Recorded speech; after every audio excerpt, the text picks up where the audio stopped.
সাবেক প্রধানমন্ত্রী শেখ হাসিনা এবং আসাদুজ্জামান খান কামালের বিরুদ্ধে প্রদত্ত সেই আমৃত্যু কারাদণ্ডকে মৃত্যুদণ্ডে পরিণত করার জন্য আপিল বিভাগে অর্থাৎ সুপ্রিম কোর্টের আপিল বিভাগে একটি আপিল দায়ের করা হয়েছে।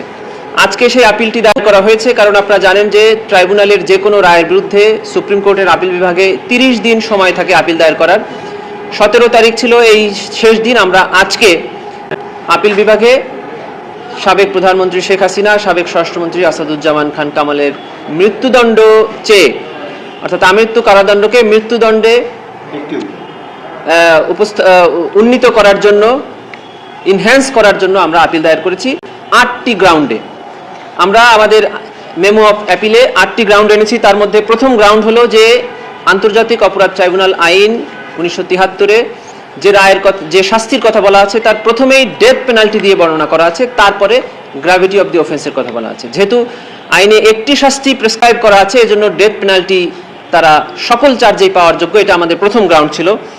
দ্বিতীয় গ্রাউন্ডে আমরা বলেছি যে জুলাই গণঅভ্যুত্থানে যে অপরাধ সংগঠিত হয়েছে সেটা হলো violation of serious human rights এবং সেখানে হেনিয়াস অফেন্স হয়েছে, যার শাস্তি একমাত্র মৃত্যুদণ্ডই হওয়া উচিত।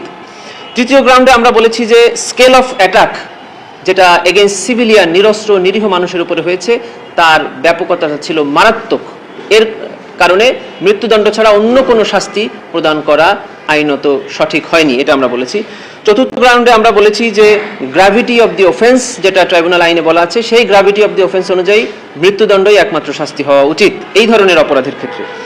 পঞ্চম গ্রাউন্ডে আমরা বলেছি যে শুধুমাত্র আসামির অধিকার দেখলেই হবে না, এখানে রাইটস অফ দি ভিকটিমস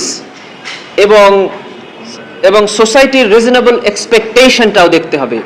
একটা সমাজ এই ধরনের অপরাধের কি ধরনের শাস্তি প্রত্যাশা করে এবং ভবিষ্যতে এই ধরনের অপরাধ প্রবণতা বন্ধ করার জন্য আদালত কর্তৃক কি ধরনের শাস্তি প্রাপ্ত হলে বা প্রদত্ত হলে সমাজ এই ধরনের অপরাধ থেকে মুক্ত হবে, সেই সোশ্যাল এক্সপেকটেশনটাও আদালতের দেখা উচিত ছিল, অর্থাৎ মৃত্যুদণ্ড প্রদান করা উচিত ছিল।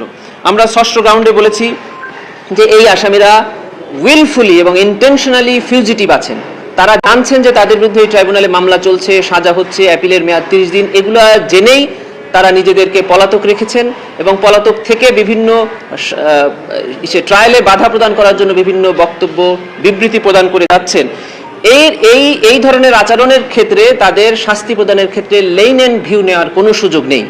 এবং শেষ আর্গুমেন্ট হিসাবে আমরা বলেছি যে এই আসামিদের প্ররোচনা এবং ইনস্ট্রাকশন এবং অর্ডারে যে ধরনের কিলিং হয়েছে, এই কিলিংগুলো হলো পৈশাচিক কিলিং। তাদের নির্দেশে এই যে সারা দেশে 1400-এর অধিক শহীদ হয়েছেন, 25,000-এর অধিক আহত হয়েছেন এবং এই চার্জ 1-এ আবু সাইদ, যিনি এই জুলাই গণঅভ্যুত্থানের পাইনিয়ার ছিলেন, আবু সাইদের হত্যাকাণ্ডটিও জড়িত। অতএব চার্জ 1-এ তাদের জন্য মৃত্যুদণ্ডটাই ছিল ন্যায় বিচার, সেটি যেহেতু ট্রাইব্যুনাল দেননি, এই সকল গ্রাউন্ড উল্লেখ করে আমরা আপিল বিভাগে তাদের মৃত্যুদণ্ড চেয়ে আপিল দায়ের করি।